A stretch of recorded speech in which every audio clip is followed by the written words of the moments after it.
Silea, shock per la morte di una bambina di 10 anni colpita da influenza e deceduta per una rarissima complicanza virale. Emma era bellissima e piena di gioia, dice la famiglia. Emergenza coronavirus, l'Università di Padova ha attivato in queste ore un numero anticontagio per la comunità accademica di rientro da viaggi nelle aree colpite. Assaltano un blindato del gruppo Vicentino Battistolli lungo l'autostrada A1, ma la tempestività e la prontezza di riflessi dei vigilantes privati manda in fumo il colpo. Furto di pistole in casa di marito e moglie, guardie giurate a Marconi, i ladri sono riusciti a scassinare la cassaforte che custodiva le armi. Intitolare una piazzetta a Bettino Craxi, a Ospedaletto Euganeo, paesi in rivolta contro il sindaco, via social e per strada, cittadini nettamente contrari. Migliaia di agricoltori in marcia alla fiera agricola di Verona per chiedere all'Europa di affrontare l'emergenza cimice asiatica. Zaia, serve un intervento straordinario, è una calamità. Lo sterminio degli ebrei raccontato agli studenti dagli alpini bassanesi, la testimonianza di un internato centenario e le storie di chi rischiò la vita per salvare quella degli altri. Buonasera, ben ritrovati in diretta con l'edizione regionale dei telegiornali di Antenna 3. Partiamo dunque da Silea, dove c'è una comunità intera sotto shock per la morte di una bambina di appena 10 anni, deceduta ieri pomeriggio per una rarissima complicanza virale. La piccola Emma, questo è il suo nome, era stata colpita da influenza. Il cordoglio del sindaco Rossella Cendron, non ci sono parole, possiamo solo abbracciare la famiglia della piccola. Un sorriso dolce, lo sguardo felice di una bambina di 10 anni, pronta a vivere ogni attimo con energia e gioia. Emma Vitulli era tutto questo, bellissima, piena di verve, la descrivono mamma Piera e papà Marco, che sono stati accanto alla loro piccola fino all'ultimo istante, sperando in un miracolo che purtroppo non è mai arrivato. Non se la sentono di parlare, il dolore è troppo forte, ma gentili aprono le porte della loro casa di Silea, mostrano con orgoglio le foto di Emma, con il viso dipinto durante una festa e poi in montagna. Sul tavolo ci sono ancora i lavoretti che la bambina amava fare, una scatola ricoperta di brillantini, alcune matite e una saponetta che aveva preparato per il compleanno venerdì di una sua compagna. E poi c'è la casetta delle Barbie che il papà aveva costruito per lei ancora come l'aveva lasciata Emma dall'ultima volta che ci ha giocato. Un dolore troppo forte da descrivere. I genitori, come i fratelli Matteo, di un anno più grande, e Alex, 21, faticano ancora a credere che in poche ore il sorriso di Emma, che non aveva mai avuto problemi di salute e che fino a sabato stava bene, si sia spento per sempre. Silea è un paese incredulo, scioccato da quanto accaduto, una tragedia che riguarda tutti noi, spiega il sindaco Cendron. Una tragedia non solo per la famiglia, ma anche per tutta la comunità di Silea, che appunto non può commentare, ma solamente stringersi in quello che è un forte abbraccio. Fuori dalla scuola elementare di Lanzago, dove Emma frequentava la quinta elementare, la notizia è arrivata come una doccia fredda e tra i genitori c'è poca voglia di parlare. È una tragedia, non ci sono altre parole, direi. Siamo tutti molto provati. I compagni di scuola hanno lasciato sul banco di Emma dei bigliettini e disegni per ricordare la loro amica. Il comune è pronto, spiega il sindaco, a dare alla famiglia e alla stessa scuola un supporto psicologico. Stiamo anche valutando appunto se il giorno del funerale ci sarà appunto una pausa dalle lezioni. La notizia della morte di Emma, arrivata secondo l'ipotesi avanzata dai medici per una rarissima complicanza subentrata nel corso di un'influenza, ha creato qualche preoccupazione tra i genitori. Stroncare qualsiasi allarme, epidemia, perché non è questo il caso, anche se c'è un picco influenzale in questo periodo, non c'è nessuna relazione con il picco di epidemie attuale. Ribadisco, non c'è rischio di contagio, non c'è rischio di epidemia. E dunque a causare la morte di Emma, secondo gli specialisti che l'hanno presa in cura, sarebbe stata una rara complicanza virale che in poche ore ha fatto precipitare il quadro clinico della bambina. Si tratta di una patologia rarissima che nella maggior parte dei casi porta rapidamente al decesso del paziente.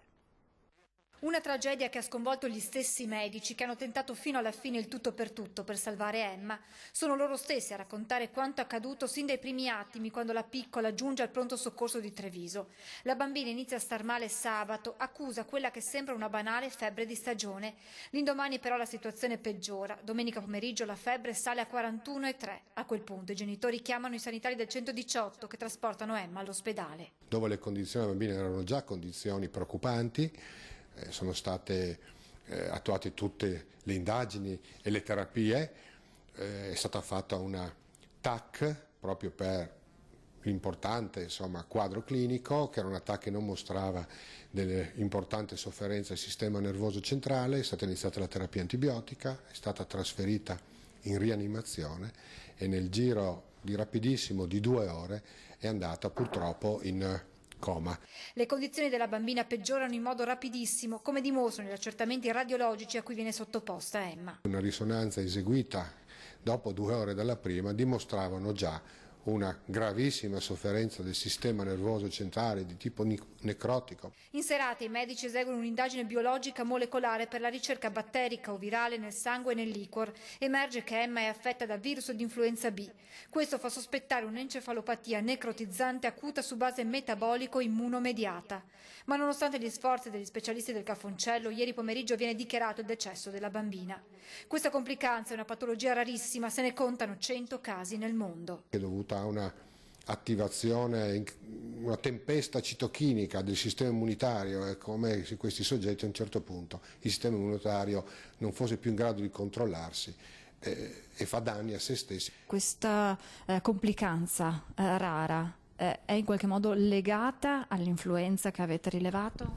Beh, intanto c'è da dire che è una complicanza rarissima e anche il collegamento tra virus B, che è descritto in letteratura, e questo tipo di patologia è presente ma in bassissima percentuale. Sarà ora l'autopsia a confermare l'ipotesi avanzata dai medici del Cafoncello, pediatri, anestesisti, infettivologi e microbiologi che hanno lavorato senza sosta fianco a fianco per arrivare ad una diagnosi. Questo lavoro di squadra nel giro di poche ore ci ha orientato nella diagnosi, che purtroppo non è stata utile per la paziente, ma noi ogni giorno ci chiediamo se abbiamo fatto il massimo per il paziente, e in questo caso devo dire che più di così non potevamo fare.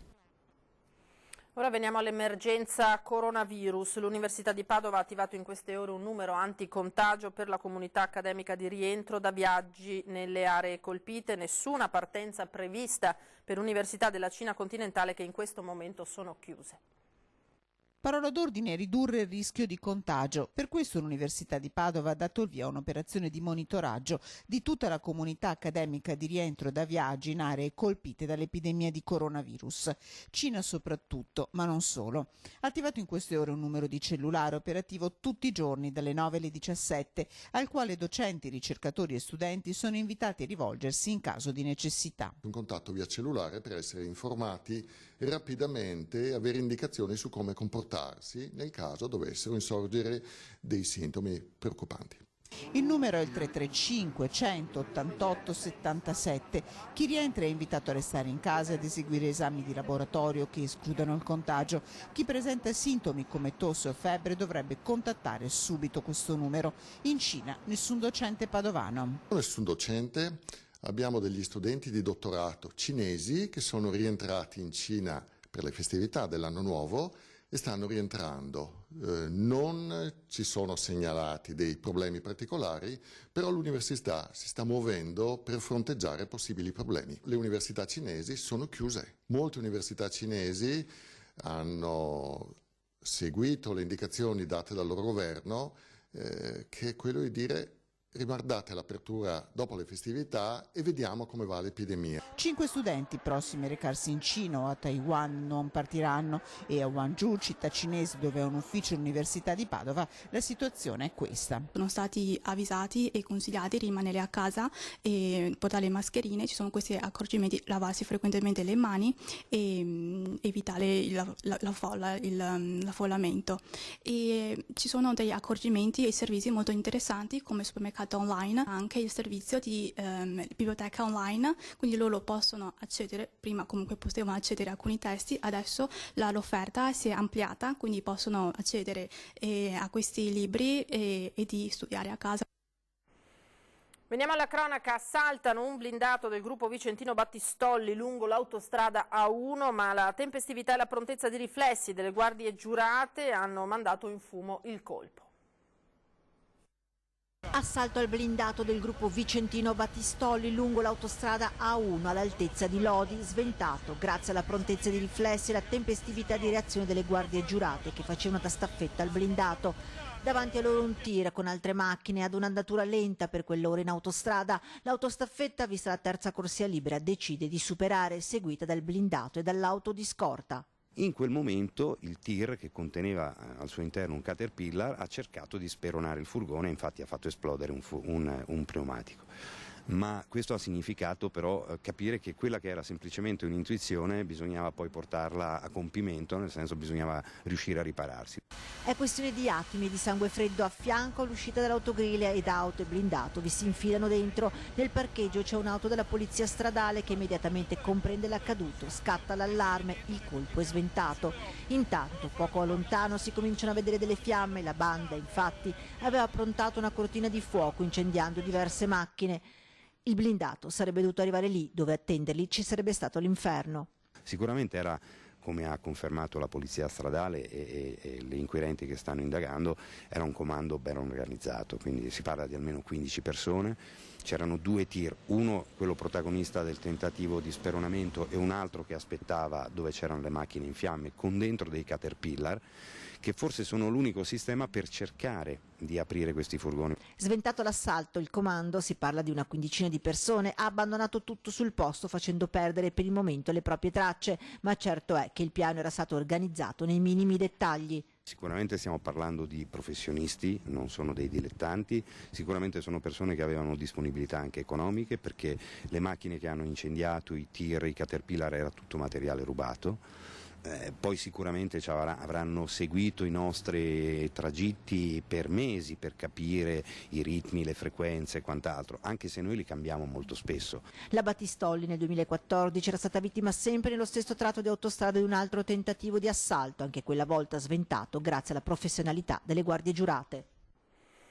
E furto di pistole proprio a casa di marito e moglie, guardie giurate. A Marconi i ladri sono riusciti a scassinare la cassaforte che custodiva le armi.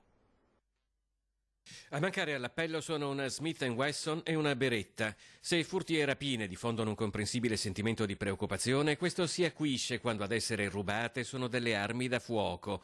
Il raid dei ladri che a Marconi hanno preso di mira l'appartamento di una coppia composta da 2 guardie giurate si è concluso proprio col furto di 2 pistole di servizio che si trovavano custodite all'interno di una cassaforte. Siamo, ahimè, più volte sollecitati, il territorio come altre realtà sempre del veneziano hanno ricevuto la visita di questi malintenzionati. Che dire, si rimette sempre in discussione un tema a livello nazionale che è quello della pena certa e soprattutto della legittima difesa. Nella cassaforte scassinata si trovavano tra l'altro anche altre armi più voluminose che non sono state toccate. L'impressione è che comunque non si sia trattato di un'azione mirata, finalizzata cioè al furto d'armi. È una cosa non consueta che assolutamente ci lascia preoccupati, ma ci fa pensare bensì a dei traffici che vanno oltre, quindi l'aspetto territoriale. È anche da dire che sono numerosi i cittadini che oramai godono di un porto d'armi e quindi mi sento di dire che queste vanno, come in questo caso, ma forse ancora in maniera più forte, tenute al sicuro. Oggi, 40 anni fa, veniva ucciso con 6 colpi di pistola dalle Brigate Rosse a Mestre Sergio Gori, vice direttore del Petrolchimico di Porto Marghera. Lacrime e commozione anche oggi nel corso della cerimonia di commemorazione. Mestre, 29 gennaio 1980. Sull'asfalto davanti a casa propria cade crivellato di colpi il vice direttore del Petrolchimico di Porto Marghera, Sergio Gori. Per le Brigate Rosse è il battesimo del fuoco nel Veneto. L'ho vissuta direttamente la giornata, avevo 15 anni, adesso 15 anni, 16, e quindi il dolore l'ho vissuto in pieno. Mia mamma è stata chiamata al lavoro, lavorava alla Coin, che il suo compagno era morto, scusate. E quindi io di riflesso ho vissuto tutti i dolori di mia madre in casa e tutto quello che ne ha comportato il dopo, la morte, all'obitorio, al funerale. Commossa commemorazione per i 40 anni dell'uccisione con 6 colpi di pistola di Sergio Gori, ucciso all'età di 48 anni dalle Brigate Rosse quando alle 8 del mattino si stava accingendo a recarsi al lavoro al petrolchimico di Porto Marghera con la sua 500. L'agguato nel garage sotto casa in questo vialetto rientrante in Viale Garibaldi a Mestre, come ricorda anche uno dei testimoni di quella giornata e che abita proprio sul luogo dell'assassinio. Mi vedo una scena che era incredibile per me, cioè, ho visto un telone per terra da cui si capiva c'era un cadavere, usciva del sangue fuori, era pieno di polizia, c'era un signore in piedi che ho capito dopo era il commissario albanese. Il fresco e profumato mazzo di fiori apposto sul cippo funerario a bordo strada che però lo si vorrebbe in un luogo certamente più consono. E comunque non è nulla di nuovo perché questa richiesta era stata già fatta nel passato e non è stata mai accolta. E la ferita, vi credo, è grande, grande, grande e in ogni occasione si riapre. Perché io e mia madre ci siamo stretti in un amore incredibile per difenderci da questo incubo terribile degli anni di piombo. Maria Letizia Scantamburlo, l'ex compagna di Gori, non ha retto però all'immenso dolore. Il cuore non ha più retta, è morta di mal di cuore infatti. Intitolare una piazzetta del centro del paese a Bettino Craxi è quanto stava valutando il sindaco di Ospedaletto Euganeo Giacomo Scapin, che mai avrebbe pensato di suscitare tra i suoi concittadini tanta ostilità, soprattutto via social. No, non mi sarei mai aspettato una cosa del genere perché io ho visto, l'idea è nata nel ventennale della morte, ne discuteremo e allargheremo la discussione il prossimo Consiglio Comunale. Ribalta improvvisa e indesiderata per Giacomo Scapin, sindaco di Ospedaletto Euganeo, tranquillo paesino della Bassa Padovana di quasi 6.000 cittadini. Questa piazzetta, accanto al municipio, di fatto è senza nome, o meglio, è intitolata all'illuminato poeta del giorno Giuseppe Parini, XVIII secolo, senza una vera e propria targa a ricordarlo. A completamento di un triangolo politico, la piazza maggiore dedicata al presidente Sandro Pertini, questa via ad Aldomoro, ecco l'idea di Bettino Craxi. Un'idea diventata atto di indirizzo da sottoporre a prefetture e soprintendenze il 27 gennaio scorso, che non ha fatto i conti con i cittadini e con i social. Si cerca di sdoganare il malaffare, scappato per evitare la galera, chiaro riferimento alla fuga da Mamet, vergogna le scritte comparse online, un crescendo con qualche minaccia e offesa su cui il sindaco non intende procedere, che lo hanno travolto e come i social pensano molti cittadini. È andato via, perché? Perché è andato via? Si vergognava? È andato via dalla sua patria. Guardi. E quindi non vale la pena intitolare una piazza? No. Per me no. Mi piace. Ed ecco la difesa del sindaco appassionato di storia. Che secondo lei Bettino Craxi, nonostante 2 condanne definitive, nonostante il fatto che è vero che è fuggito da Mamet, merita comunque di essere ricordato. Merita secondo me di essere ricordato perché dopo un certo periodo tutti i personaggi che hanno fatto la storia di un paese vanno ricordati nel bene e nel male. Secondo me è stato, rispetto a quello che vediamo oggi, credo sia stato uno statista di quel periodo. Dopo la bufera, pronto al grande passo indietro il sindaco Scapin, che intanto incredulo commenta. Una visione storica e poi, non so, se è un tabù parlare di Bettino Craxi, va bene, non ne parliamo. Ne parleremo fra altri 50 anni come fosse il segreto di Stato. Ci fermiamo per qualche istante, rimanete con noi.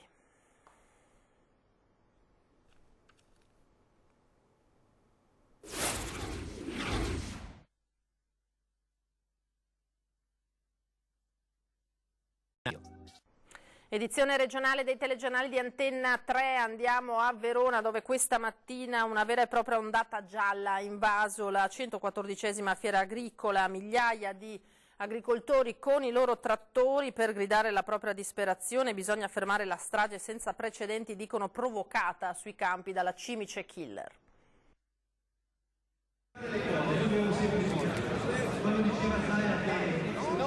Molti agricoltori sono in ginocchio, la cimice asiatica, l'insetto killer dei raccolti, ha devastato i campi e i frutteti di 48.000 aziende in Italia, con un danno che supera i 740 milioni di euro a livello nazionale.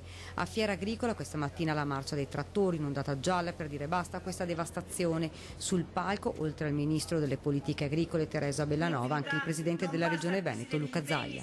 Come ricaduta negativa sul Veneto significa circa danni all'agricoltura veneta spalmati su oltre 7.800 aziende agricole per un equivalente di 175 milioni. Serve la sospensione immediata dei contributi, dei mutui, di tutte le faccende che hanno le nostre aziende agricole da pagare, ma soprattutto, me lo lasci dire, serve un intervento straordinario come calamità. La cimice asiatica, che rovina tutto quello che trova nelle zone dove si riproduce, ha colpito precisa da Coldiretti pere, mele, pesche e nettarine, kiwi, ciliegi, piccoli frutteti, albicocche, susine, nocciole, olive, soia, mais e ortaggi. Questo insetto alieno favorito dai cambiamenti climatici rappresenta ormai una vera e propria emergenza per il nostro sistema produttivo. Chiediamo che ci sia finalmente una decisione importante che dia la possibilità appunto di poter iniziare questo percorso con la Vespa Samurai per debellare finalmente questa piaga che ormai da anni perseguita tanti produttori.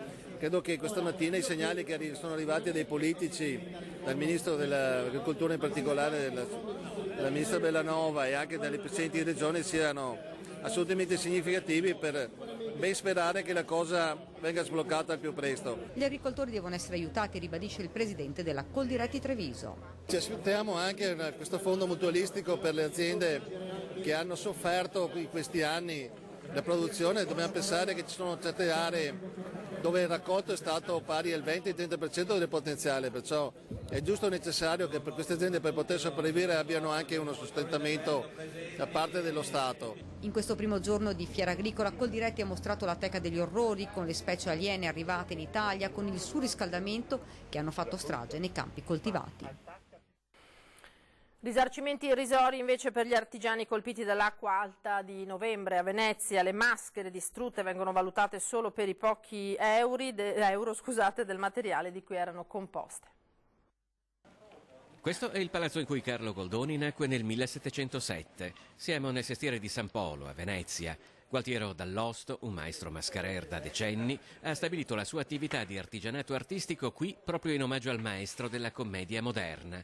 Ma anche questa zona, fino a qualche tempo fa brulicante di artigiani di ogni genere, si sta svuotando. È un vero e proprio patrimonio che stiamo perdendo in Italia, non solo a Venezia, ma Venezia è l'accademia di questo problema, secondo me, perché proprio sta cambiando volto. Noi stiamo per essere sostituiti dal compra e rivendi di bassa lega, di artigiani probabilmente sfruttati che comprano e rivendono le cose che vengono dall'estero a €1, €2. L'ultima beffa per una categoria già in balia di 1000 difficoltà sono i risarcimenti per l'acqua alta di novembre. A San Marco c'è Carlo Setti, definito calzolaio dei volti. Nella sua bottega, tra la Fenice e la casa dove soggiornò Mozart, è rimasto l'unico a Venezia a realizzare maschere di cuoio, una tradizione che risale alla commedia dell'arte del XVI secolo. Con i risarcimenti c'è da ridere, perché agli artigiani viene riconosciuto come risarcimento il prezzo del materiale, non il prezzo del lavoro. Per cui una cosa che ha comportato giornate di lavoro e magari è fatta con materiale povero, tipo la carta o anche il cuoio, diciamo, viene risarcita in maniera ridicola. A Castello, duramente provate dalle acque alte di novembre, ci sono la bottega e il laboratorio di Hamid Sedighi, in Italia da 40 anni, è uno di quei veneziani d'adozione che dimostrano per la città una sensibilità pari se non maggiore di chi c'è nato. Almeno le tasse ci fanno rimandare un po', che paghiamo un po' più tardi, senza interessi, almeno ci davano quello spazio lì, neanche quello è stato dato. Adesso speriamo che qualcosa viene risarcito. Insomma, non è discorso di carità, nessuno vuole la carità, certo, tutti perdono, tutti, ma per noi non solo perdita di materiale, ma anche perdita di 2 mesi di lavoro, anche perdita di preparazione per Carnevale, siamo indietro di tutto praticamente. Ora a Bassano, dove gli alpini hanno raccontato agli studenti la persecuzione nazista degli ebrei. Alpini, studenti e Shoah, una miscela emozionante e profonda che aiuta i giovani a tenere sempre viva la memoria del passato. Il gruppo Alpini di Marchesane ha contribuito a organizzare un incontro per parlare della persecuzione nazista contro gli ebrei tra gli studenti bassanesi e alcune figure protagoniste. È un tentativo di richiamarli anche a quanto hanno di fortuna per essere nati ad anni di distanza. Sono cresciuti con i cellulari, con i computer, con le comodità e tutto. Per loro è ancora più faticoso riuscire a ritornare a quell'idea, anche solo con la mentalità. È per questo che li ho invitati a dire: andate a vedere Dachau o la regia di San Sabba o un qualunque altro lager. Il vero protagonista, che ha tenuto le centinaia di giovani presenti con il fiato sospeso, è stato l'alpino Pietro Piotto, centenario, sergente degli alpini, commovente nel suo racconto dell'incontro con il capo del campo di prigionia in cui era rinchiuso. Io sono malato. Cioè, lì sono là, non sono per le polizie della stanza, dello stanzone, ma sono ammalato, sono a casa unico ammalato. E lui, come risposta, non ha mica usato la bocca, ha usato una mano e mi ha dato una sperma, ma così forte che non so come ho fatto a rimanere in piedi. È stato molto interessante, è stato un bel incontro, ci ha fatto capire molte cose. È giusto ricordare, quindi parlarne? Ma sì, è giusto ricordare queste cose per non farle riaccadere. Molto interessante. Ti aspettavi questo? Sì, ho già fatto incontri con la scuola così. È emozionante, insomma, sentire questi racconti. Soprattutto del signore che l'ha vissuta veramente, è stato bello. E poi la storia di 52 famiglie venete, in particolare della comunità di San Zenone degli Ezzelini, che nascose decine di ebrei in fuga sotto la regia di Monsignor Oddo Stocco. Ha chiamato il papà per chiedergli se poteva ospitare 3 persone che erano sfuggite al rastrellamento, provenivano sicuramente da Possagno presso un'altra famiglia, e il papà ha detto: ma come faccio, cosa facciamo, siamo poveri e sposati da poco, è per la vita. E il papà ha detto sì, se è per la vita. Per 10 mesi e mezzo hanno nascosto, ovviamente io sono la figlia che è nata molti anni dopo, e hanno nascosto 3 persone di religione ebraica provenienti da Cracovia. Lo scrittore Antonio Busato in questi anni ha raccolto testimonianze, storie, documenti e inviato tutto allo Yad Vashem, la commissione ufficiale di Israele che assegna il titolo di giusto tra le nazioni, ovvero chi ha rischiato la propria vita per salvare anche solo un ebreo dal genocidio nazista della Shoah, ottenendo per molti di loro una risposta positiva. Si parlerà di sanità questa sera a 20:10, ospite Carlo Bramezza, direttore generale dell'ULSS 4. È tutto per questa edizione, grazie per averci seguito, vi lascio alle previsioni del tempo per domani, arrivederci.